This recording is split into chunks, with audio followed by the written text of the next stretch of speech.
खिसियलू काहे के हई मुहावा फुलैलू काहे के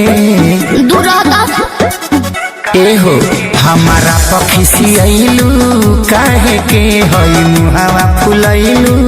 काहे के भोरही से बोललू ना देखेलू हमके कुपातर जैसा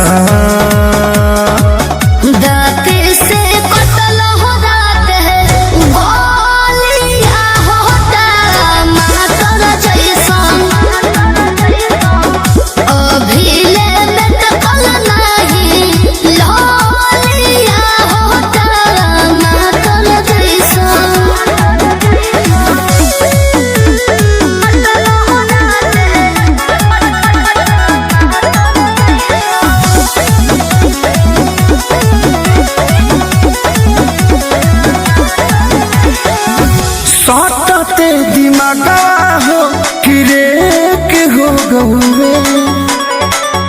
रात के अन्हरिया में सिटेक हो गए राजा हो कहावा